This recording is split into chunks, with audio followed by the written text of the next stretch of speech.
and gentlemen, good afternoon and welcome. My fellow organizers, Christina Jonica, who will be joining us shortly, and Jeff Douglas, who's the guy over there, and I myself, Duru Güngör, are really delighted to start this winter session of Fanshawe Creates, because although I lack the British accent and a furry mantle to sound properly ominous, winter is coming. Has already come, in fact. The White Walkers are among us. They assume various forms to persecute students and faculty alike. The dragons who are supposed to save us are down with chest colds and forced to drink Buckleys. And from now until April, it is safe to assume the correct yoga poses to practice are the stunned pigeon and the increasingly downward dog. Thus, it is not with mere politeness, but genuine joy and gratitude that we welcome our friend and colleague André Cormier and his acting colleagues Royd Mann and Alex Bogart, who will be sharing with us their experiences in acting and performing a scene from Steinbeck's Of Mice and Men, thus drilling a hole in the sky dome of winter tedium and letting in a ray of true sunshine. Because Of Mice and Men is a very jolly play. So please join me in giving a warm welcome to Andre, Alex, and Rob. Thank you very much. Yeah, we'll try for Rays of Sunshine, but yeah, as you may have already anticipated, the play, or at least the scene we're about to put on, comes from a play that's not known for being chipper. So we'll see what we can do. We've decided to show you Act 1, Scene 1. From the play. So just a bit of context for anyone who does not know the play. It was written by John Steinbeck, an American modernist. The play itself comes from the realist or naturalist school in the American modern, which means one very important thing for us, I think. The language that you're about to hear may offend, and we're in no position to really make adjustments for that language. I mean, we want to present the play as it was meant to be presented, as Steinbeck wrote it many years ago. So be forewarned, there are two exits, and I feel nothing if you feel you have to disperse at some point if something that I say, or at least that George says, may offend.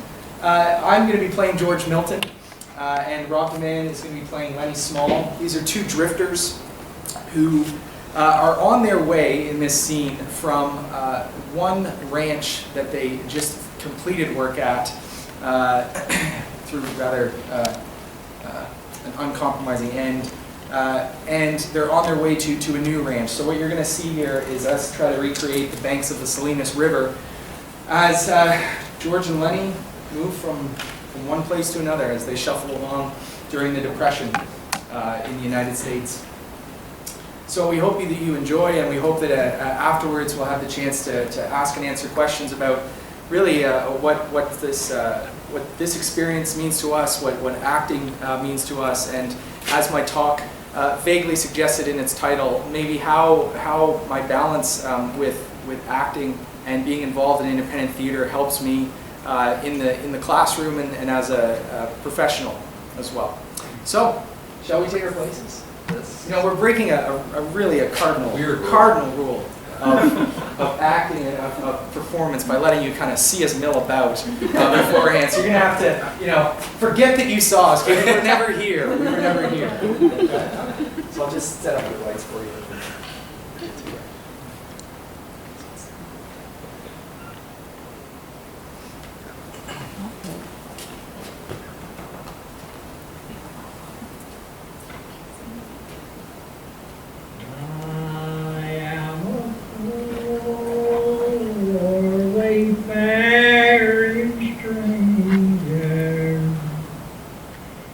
Wandering through this world of woe.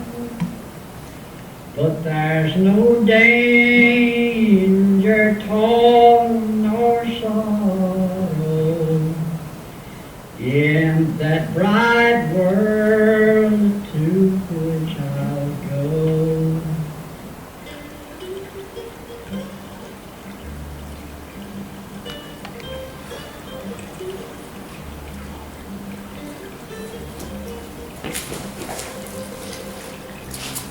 Man, for God's sakes, don't drink so much. Hey, you hear me? You're gonna be sick like you was last night. That's good, George. That's good. You drink some too. Well, I ain't sure it's good water. That seems kind of scummy to me. Look at them wrinkles in the water, George. Look what I got. Tastes all right. It doesn't seem to be running much though. Lady, you don't drink water when it ain't running. You drink water out of my gutter if you was thirsty. God damn it. We couldn't just well roll clean to that ranch. That bus driver didn't know what he was talking about. Well, just a little stretch down the highway, he says. Just a little stretch. Not damn near 4 miles. I bet she's too damn lazy to stop the ranch gate. I bet she's too damn lazy to pull up. It's a wonder he ain't so lazy to stop and solo that at all. Just a little stress down the road. George, Yeah, what do you want? where are we going, George? Well, you forgot that already, did you? So I gotta tell you again? Jeez, you're crazy. I forgot. I tried not to forget. Honest to God, I did. Alright, I'll tell you again. I ain't got nothing to do.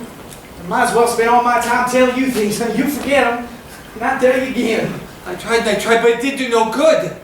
But I remember about them rabbits, though, What the hell George. with the rabbits, man? You can't remember nothing of them rabbits. Do you remember us sitting in that gutter on Howard Street watching them blackboards? Oh, sure, George. I remember that. What we do then?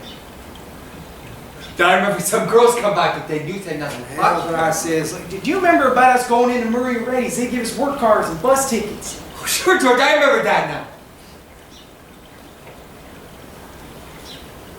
George. Huh? I ain't got mine. I must have lost it. I got them both here. But I think I let you carry your own work card.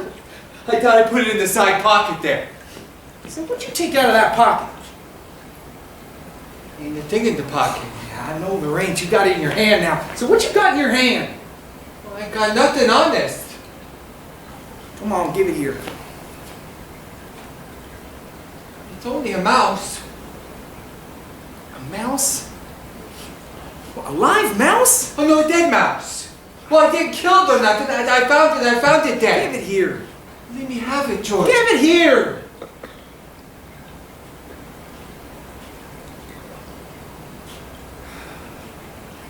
So what you want with a dead mouse anyway?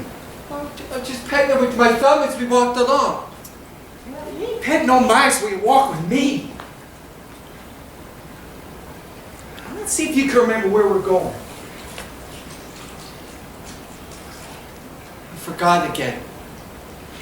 Jesus Christ. Well, we're gonna go work on a ranch like the one we come from up north. Up north? And Weed. Oh, I remember in Weed. That ranch we're going to is right down there about a quarter mile. But we're gonna go in and see the boss. I see the boss. Now listen. I'll give him the work cards. But you ain't gonna say a word. You're just gonna stand there and not say I'm nothing. not saying nothing. If he finds out what a crazy bastard you are, we won't get no job. If he sees you work before he hears you talk, then we're set. You got that? Sure, George, I got that. What are you gonna do when we go in to see the boss? So I ain't gonna do nothing, just stand there. Alright, good boy. And that's swell. I'll say that over 2 or 3 times so you sure don't forget it. I ain't gonna do nothing. I ain't gonna say nothing. I ain't gonna say You nothing. ain't gonna do no bad things like you done in Weed neither. Like I done in Weed? You forgot that too, did you? They run us out of Weed. Run us out of hell. I mean, we run. And they was looking for us, but they didn't catch us. I didn't forget that, you bet. Oh, God, you're a lot of trouble. I mean, I could get along so easy and nice if I didn't have you on my tail. I could live so easy. We're gonna work on a ranch, George. Yeah, you got that. We're gonna sleep here tonight because I want to. I want to sleep out. Why are we going to go onto the ranch to get supper? They got supper on the ranch. No reason at all. I just like it here. Tomorrow we'll be going to work. I seen thrash machines on the way down. That means we bucking grain bags. We busting a gut lifting up them bags. Tonight I'm gonna lay right here and look up. Tonight, there ain't a grain bag or a boss in the world. Tonight, them drinks is on the house. And this is a nice house we got here, Lenny. Hey, we're going to have no supper? Yeah, sure we are. You go gather up some dead willow sticks. I got 3 cans of beans in my bindle. I'll open them up. You get a fire ready. We'll eat them cold. I like beans with ketchup. Well, we ain't got no ketchup. Go get the wood. And don't be fooling around, none. It'll be dark before long.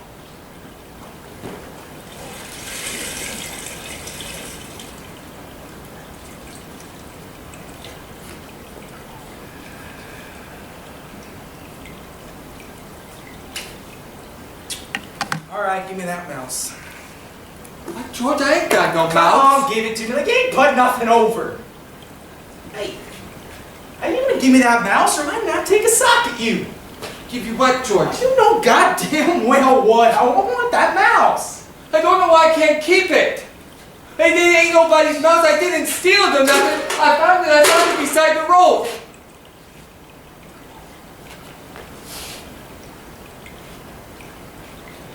I wasn't doing nothing bad with it. Oh, just petting it, and that ain't bad. You crazy fool. I thought you could get away with it, didn't you? Don't you know I could see your feet was wet when you went in the water to get it? I didn't do anything bad. Oh, like a baby. Christ, a big guy like you.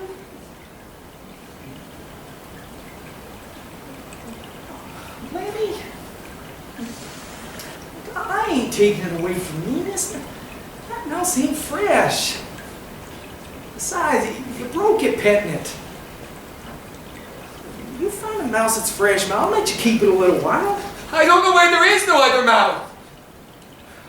I remember that a lady used to give them to me. Everyone she got, she give right to me, but that lady ain't here no more. The lady, huh?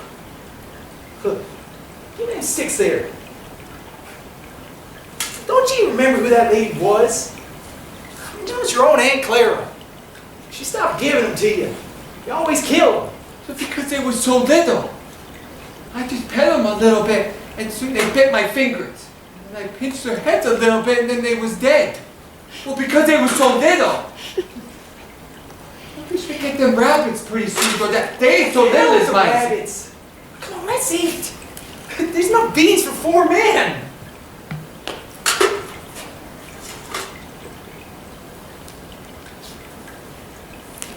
I like beans with ketchup. Well, we ain't got it.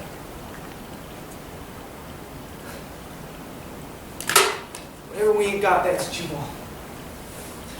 God almighty. If I was alone, I could live so easy. I'd get a job at work, no trouble, no mess. When the end of the month comes, I could take my $50, I could go anywhere I want to. I could stay in a cat house all night.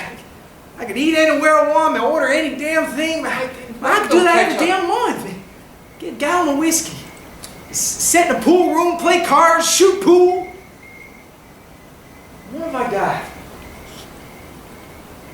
I got you. You can't keep a job.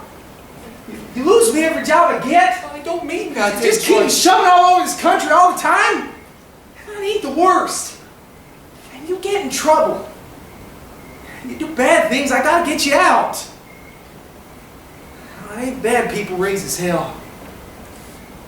It's dumb ones. You crazy son of a bitch, man, you keep me in hot water all the time.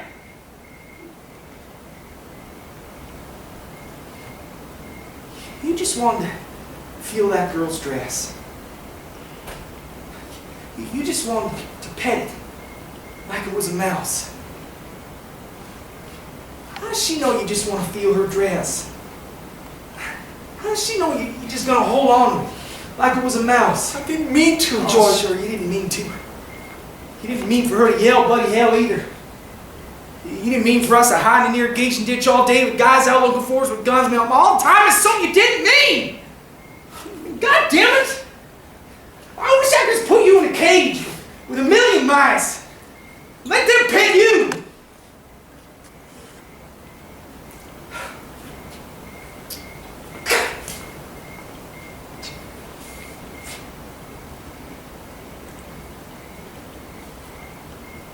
George. What do you want? I was just fooling, George. I didn't want no ketchup. I wouldn't eat no ketchup if it was right here beside me. If there was some here, you could have it. And if I had $1,000, I'd buy you a bunch of flowers. So I wouldn't touch none of it. I'd leave it all for you. You could cover your beans so thick with it. I wouldn't eat none of I it. think of the swell time I could have had without you, I'd go nuts. I don't get no peace. You want that I should go away and leave you alone? Where the hell would you go?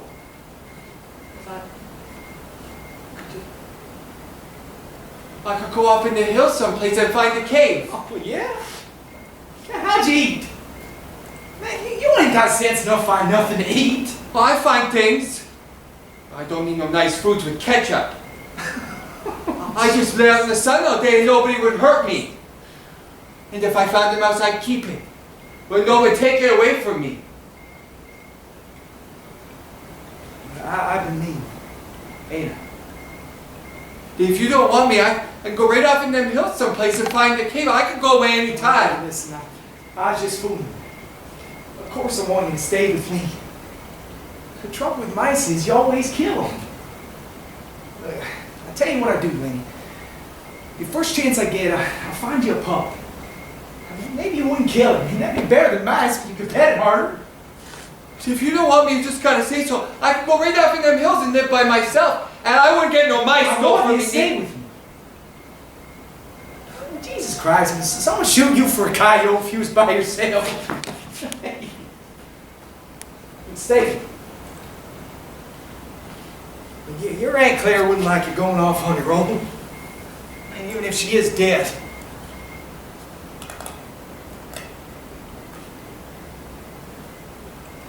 George, Yeah, what do you want? tell me like you done before. Tell you what. About the rabbits. Man, you ain't put nothing over on me. Oh, come on, George, please. Tell me like you always done before. You get a kick out of that, don't you? All right, I'll tell you. And then we'll lay in our beds and eat our dinner.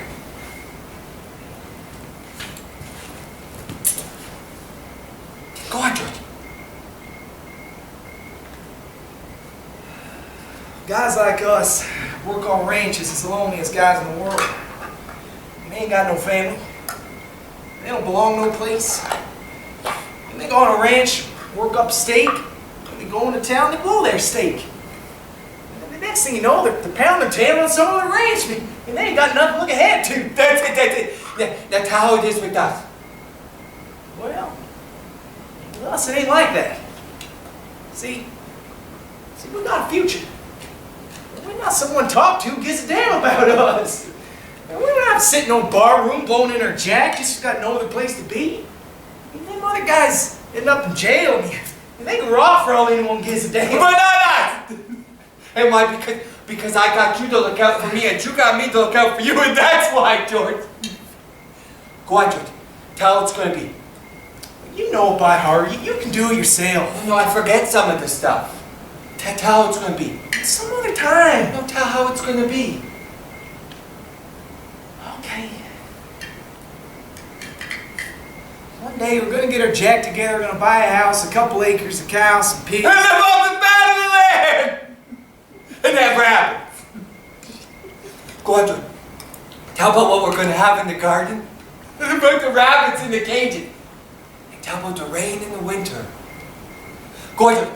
Tell about the stove and how thick the cream is that you can hardly cut it with the knife. Tell about that, George. Why don't you do it yourself? I mean, you know all of it. No. It ain't the same if I do it.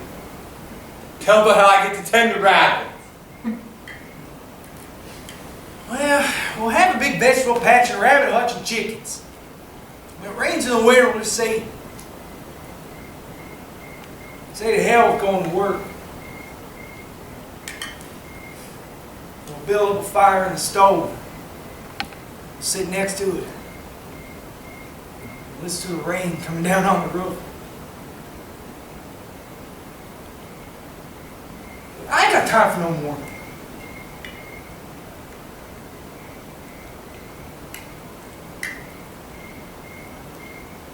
So what you gonna say tomorrow when that boss asks you questions? I ain't gonna say nothing, just stand there. Good boy. That's fine. See, maybe you're getting better. I bet you like to let you tend the rabbits. Especially if you remember as good as that. I can remember, by God. Lenny, I want you to look around here. You think you can remember this place? That ranch we're going to is quarter mile down that way, man. You just follow the river. You can get here. Sure, George, I can remember you. Didn't I remember about not saying the word? Of course you did. But look, Lenny, if you should have to get in trouble, I want you to come right back here and hide in the brush. Hide in the brush? Yeah, just hide in the brush till I come for you. Man, you think you can remember that? Sure, George. I hide in the brush until you come for me. You ain't gonna get no trouble, are you? Otherwise, I won't let you tend the rabbits. Well, I ain't gonna get in no trouble. I ain't gonna say a word. Yeah. And you got it. Anyway, I hope so.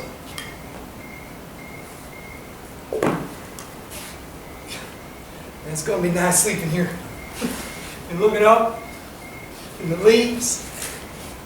Hey, don't build up no more fire. We'll let her die. Jesus. I mean, you feel free when you ain't got a job. If you ain't hungry.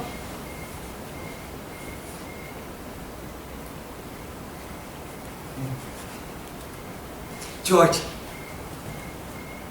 Yeah, what is it? let's have different colored rabbits, George.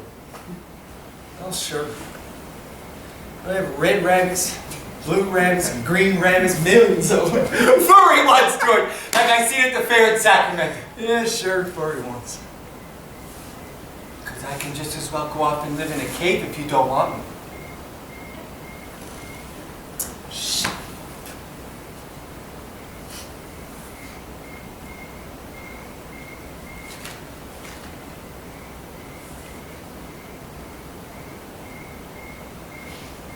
George,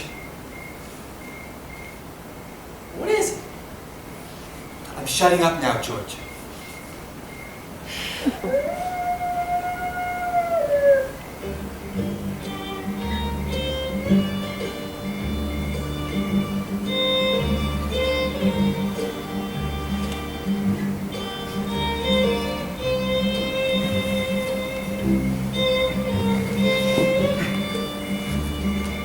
Want to get us a little light there?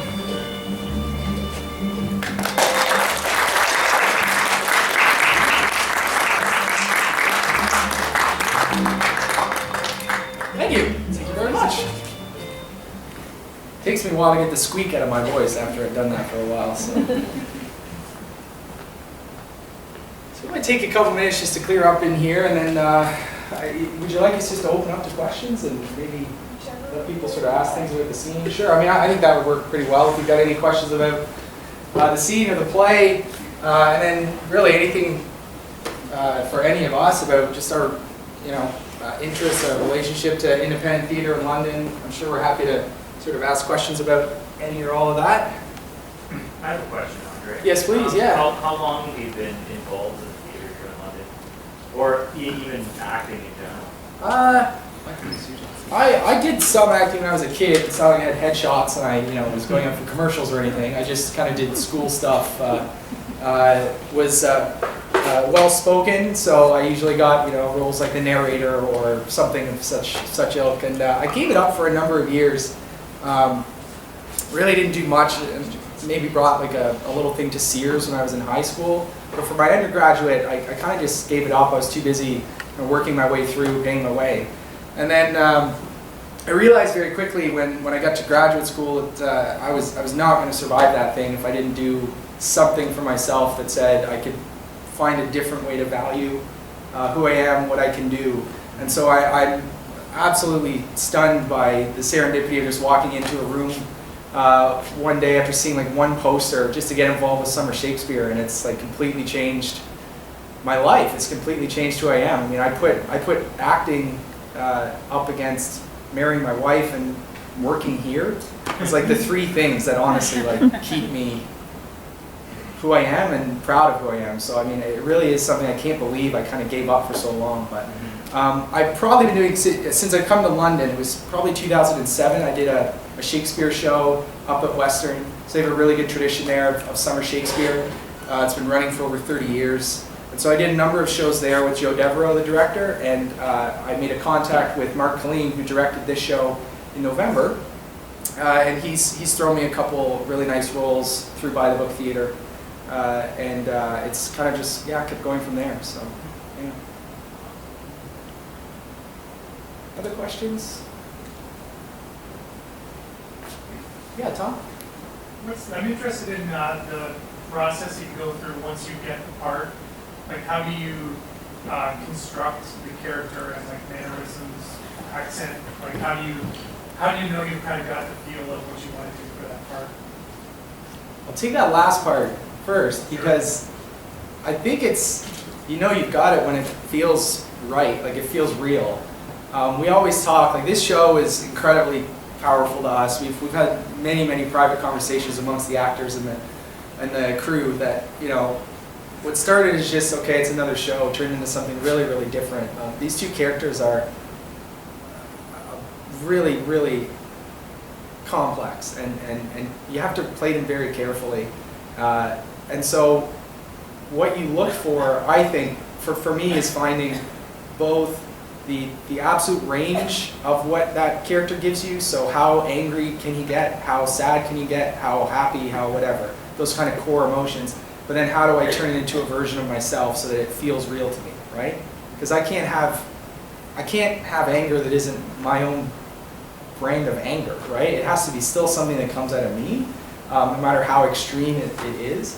So I think that's kind of every bit of the prep is to get to that point where you found those outer edges of yourself, but also the character, and then you kind of work it to the point that you're on stage and you just forget that you're doing what you're doing, right? That's when it really is like really powerful, I think. What goes into that is probably some research. I mean, that just comes from my background, so I'll be reading, academic articles on the characters on the play, or at least have some background of the time period and try to contextualize it for myself so that I know something of it as well. So, yeah. I hope that answers it. Yeah. Yes. You had mentioned that how sometimes, well, it's obvious everything we do somehow comes into the classroom. How do you think your acting comes into the classroom? Just, performance, honestly. That's what it comes down to. I've kind of reconciled for myself that I'm not who I am. The person I am in the classroom is not who I am in regular walk, right? When I'm around the department, or I'm out on the street, or I'm with friends playing cards, or whatever it is. And I fully accept that. And once I accepted it, I found this persona that I think works really well for delivering material that we're asked to deliver, right? And I think for many professors, finding some sort of performance, not entertainment, but some sort of performance, something that says, you're engaged, you trust this stuff, you believe in this stuff. That's what you want to sort of punctuate, right? And so, as with acting, it's in there, it's in me. I just find that absolute edge of it, right? The most enthusiastic I can become for for that material, right? It's bringing the material alive. Yeah, and you just that's hopefully the course, right? I've had hopefully many students who have appreciated that, right? When you're stuck in a lesson you don't think is going to be joyous in any way, and all of a sudden you can sort of feel that energy, and yeah, it definitely helps that way. Do you think it makes you more creative than in your? I think so. I think it in a lot of ways is what led me to find an interest in universal design in the classroom, and look for strategies with like active modules, and just find ways of escaping the podium, right? And like just kind of being out, whether that's desk side teaching or yeah, you know, running a you know, a group activity or whatever it might come up with that day, right? So that I think pairs really well, right? So, yeah. Jeff? Another question for you. You mentioned how you abandoned this for a little while because I guess life intervenes, and then you come back to it. And just recently, I had a student who invited me out to the Grand. She was performing in the Rocky Horror Picture Show. Oh yeah. I saw it. And the thing was, like, I went at first thinking, you know, it would be great to see it, but it was kind of like, felt like I was going through the motions doing something because I'm a teacher and kind of sitting in. But then when I was sitting there watching, you know, this performance, just thinking that here's a person who is continuing in the creative arts on her own time, you know, probably not really being paid for it or anything like that. And it just gave me this inspiration, you know, like that, you know, all these extra creative projects that we do on the side are sort of what, you know, like you said, you may abandon them for a while, but then you return them. Yeah. And maybe if you could talk a little bit more about that, like what that having this creative aspect to your life, or to, you know, whoever is in this room who has that sort of creative aspect, what that sort of does to, you know, round you out as a human being. So I always needed creativity. I don't think I've ever said there was a month, a week, a day in my life where I wasn't trying to be creative. I try to write. I hold a blog that sometimes gets updated, maybe like once every 6 months or something. I've got a guitar that sits in the corner, and for the longest time I got really into music. I was playing with a band. The issue with those creative endeavors was that they were far too loose, and pretty much everything in my life as a grad student was way too loose. And what I found remarkably was having the pressure and the demands that you put on yourself to be prepared for other people, right? I mean, we had 40 strong maybe involved in this production, right? That's a lot of people to, you know, let down. And so you get structure with acting. You get structure taking on a performance like this. And when you are in the midst of, you know, a serious depression, you're looking for something like that. So it was really incredible to come across a creative endeavor that had legitimate like deadlines. You know, you knew when opening night was, you knew when closing night was, you knew when your rehearsals were, you knew when you needed to be off book, and it wasn't just you saying, "Oh, I'll get it done, I'll get it done." It was, no, you have to get it done because people are relying on you, right? So. I don't know if that's unfair to say that other creative works don't have that pressure, but there's just something so personal about putting a character together and having it ready. But I think it really, I don't know, it inspires you at the same time that it keeps you motivated, right? So.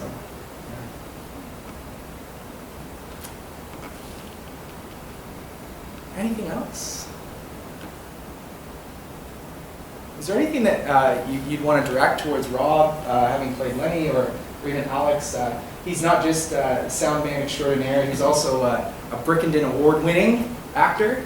I should promote the Brickendens a little bit here, just for our own purposes. Does anybody know, is anybody familiar with the Brickendens? No?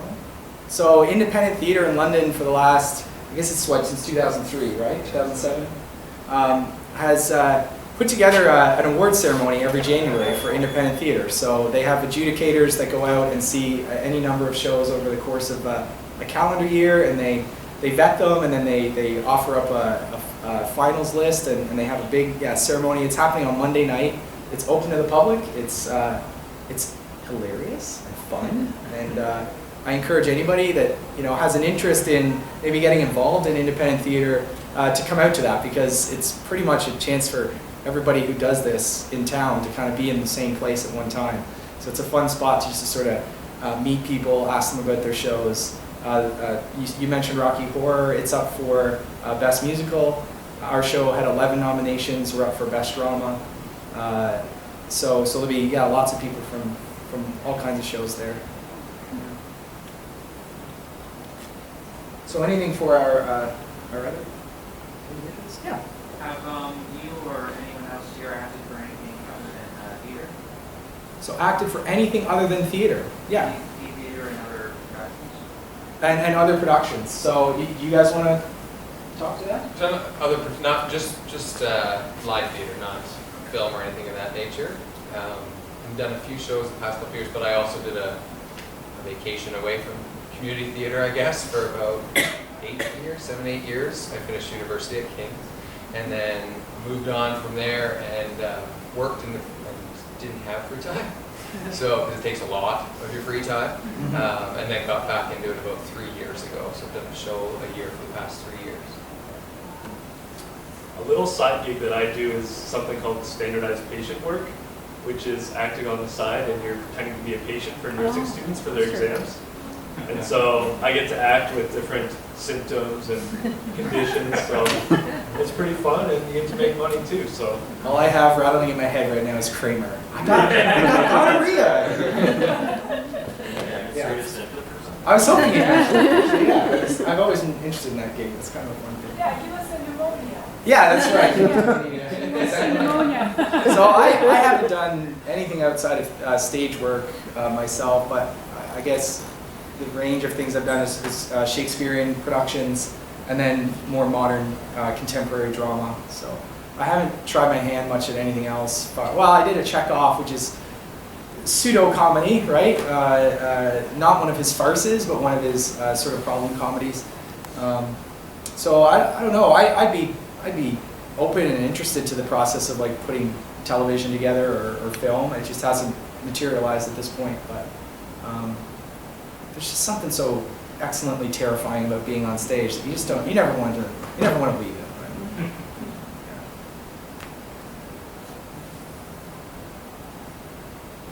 Yeah. Could you comment on preparing the character of Lenny? You're quite convincing. Thank you. How did you approach it? It's a great question. We talked about this just the other day in the car. It's quite a process coming up with a character when you've got a very unique character that you want to present. I work with individuals with various exceptionalities, so it was very important for me personally not to make Lenny into a character, not to have him be stereotypical. I really took that to heart, and I really tried to play the childlike innocence of Lenny was a bit of the focus. How I got there, as silly as it is, it's a lot of driving in the car and trying out a different voice or trying out a different mannerism, or you probably, the people that driving past you are looking at you very funny as you're saying your lines and talking to yourself in the car. But it is very much a lot of trial and error, and it's a very nerve-wracking thing as an actor. We just talked about this. Going to that first rehearsal as Lenny, I was like, I have no idea if this is good or not, but I'm just going to go for it. And then through the rehearsal process, more mannerisms came out, or like the hand thing started, and then even just once the costumes came and the set pieces came and stuff, the way you interact with them, like all that kind of builds up until all of a sudden you hopefully have a character that's believable. But it was a process because I wanted to make sure that I know a lot of people with exceptionalities, and I wanted to ensure that I wasn't portraying one of them. I wanted to be Lenny and not one of the friends that I work with that has exceptionalities. So it was a challenge in itself, but I'm sure that there was a combination of a lot of amazing people I've met over the years that were combined into Lenny, but it was quite a process, for sure. On that note, I have to give full thanks to Rob. If I don't get the chance on the brick stage, because I think I'm going to take that award from me. We're both nominated. It's so awkward. It's We're both nominated for Best Actor. Yeah. And we want to go together.